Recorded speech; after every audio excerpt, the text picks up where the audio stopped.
Hey folks, welcome to the old studio. So I'm going to go ahead and do that thing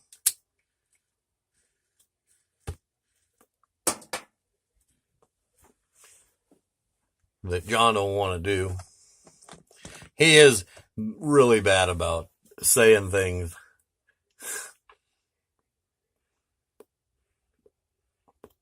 that Google and YouTube don't approve of. He's not always wrong though. But he's in there.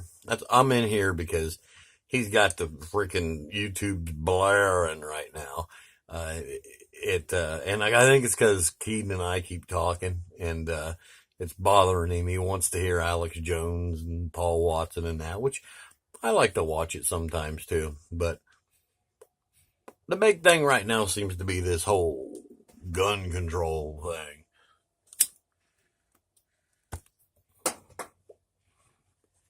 But I've noticed that it seems like no matter which side you're listening to, they're leaving out a lot of stuff. And I don't think that it's intentional.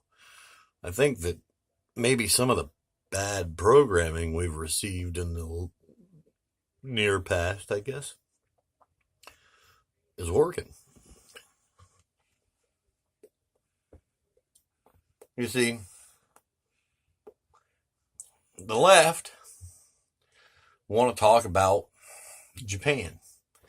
The fact that they are highly regulated. As a matter of fact, pretty much no one can wield a gun there, own a gun. And even the cops don't just go out wearing weapons. I mean, they have access to them, but you don't see them, running up and down the streets with a sidearm. Yet they have next to no gun violence. And then you got the right. And they want to talk about Chicago. Well, see, Chicago's the city with the highest, most strict gun control in America and USA. But as most of us already know, they have the highest crime, gun-related crime.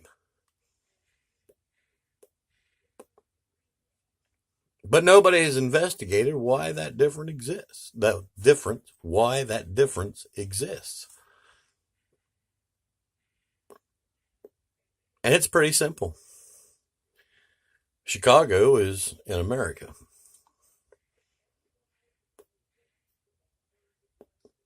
You see, that's where political correctness really messes with your mind. Think about the shootings that we do have here, especially the mass shootings. How many of those are Asian? How many shooters were Asian? It's the same with Homeland Security. How about when you go through an airport and they want to feel up every freaking little Swedish girl that walks through? How many Swedish people have hijacked an airline? Hey, that political correctness shit is costing us time and money. And it's starting to interfere with our thoughts to where we can't even think straight.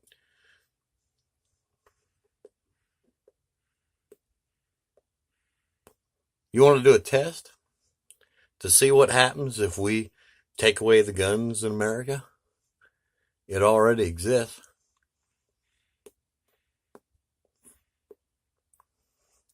Every one of those schools, it exists right there.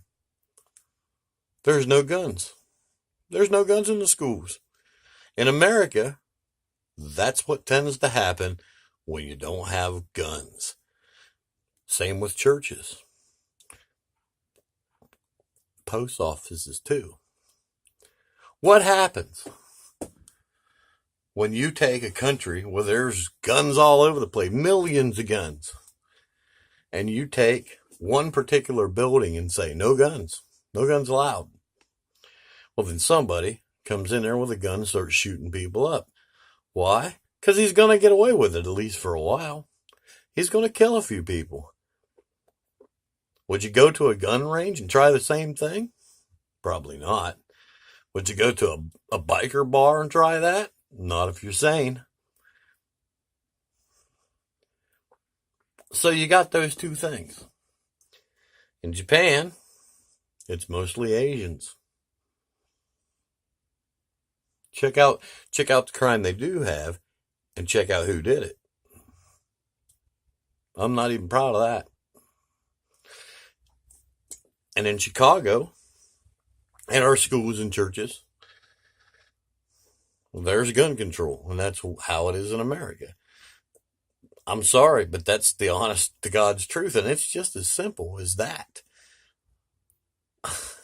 There's no thinking about it. That's how it is. So if you wanted America to be like Japan, it's possible. You could take guns away from everyone.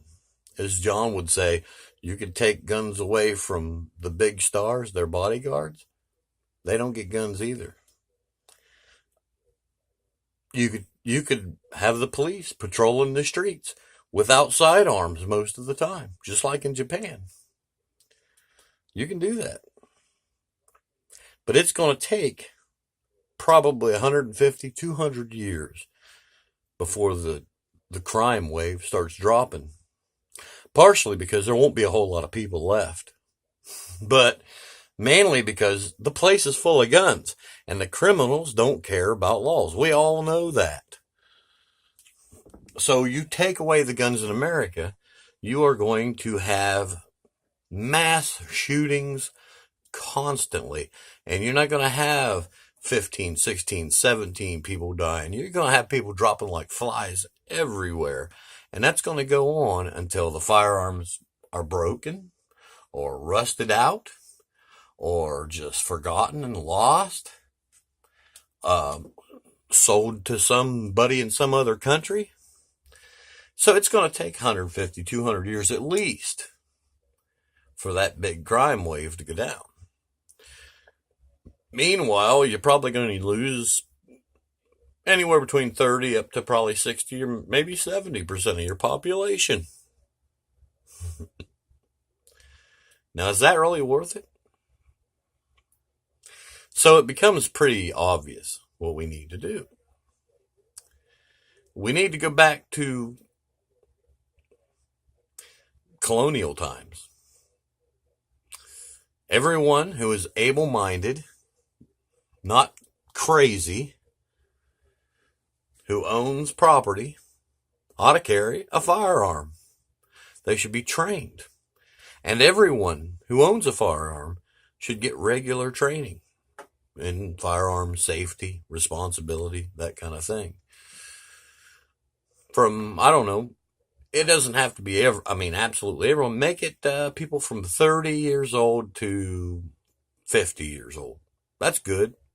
So we all have to go to school.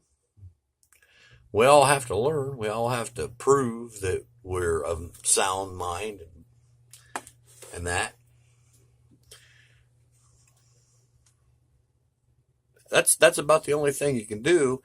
That, and the number one thing I believe that we could do is take those regulations, the gun control laws that we have, which are pretty good, and enforce the goddamn things. What good is it to make rules that you don't enforce? That's where we are today. We just don't enforce them. And a loophole is found and nothing's done about it.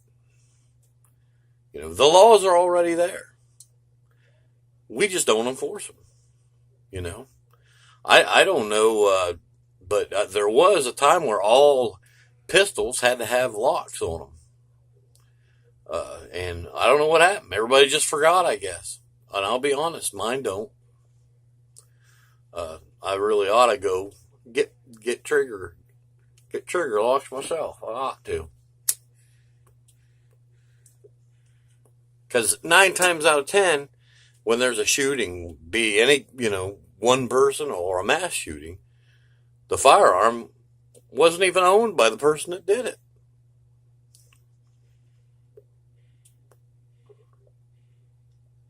I say 9 times out of 10, but I don't have any actual statistics, but it's pretty easy to go out and check it out for yourself and see. I mean, a lot of times we talk about school shootings, it's kids doing it, and they're using dad's firearms or Uncle Joe's or whatever. I mean, you do have the case where the kid has the firearm himself. A lot of that comes down to parenting. That's the third thing. We got to start teaching our kids again. We can't just assume that the school did it. We can't just assume that our kids can think it through. We need to actively teach our kids. We need to raise them like we used to do.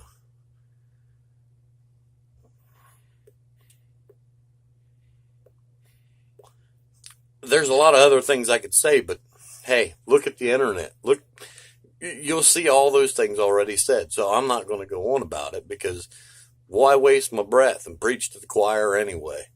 But the truth is, firearms control like Japan has will work in Japan. It'll work anywhere where there's not already millions and millions of guns. It'll especially work for the Asian people who don't have such a huge recent history of going into schools and shooting people up. Criminy. You can't expect us to do the same thing. We're different people. We're a different country. We're full of firearms. We have to do something else. And it does need to be done soon. Hell, it should have been done 50 years ago. But most of it already is in place.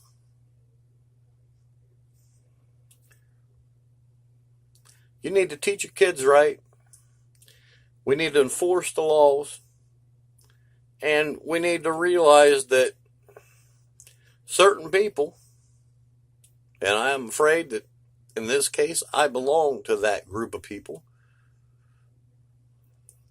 need to be scrutinized about the weapons they own. We need to make sure that they're educated in the safe use of them. I'm ashamed of some of you people out there. Well, my viewers are all pretty good people. I'm ashamed of a few kids out there and their parents.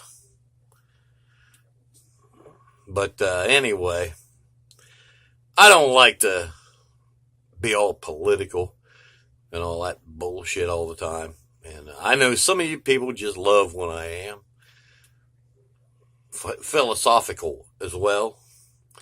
But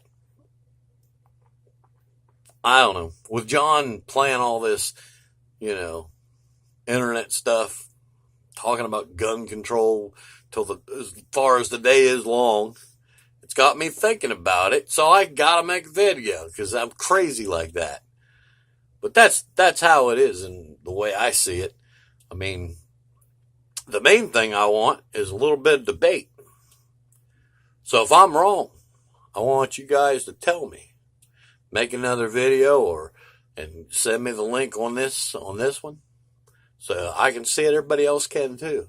Or at least say something in the comments. Tell me what I got wrong. I don't know.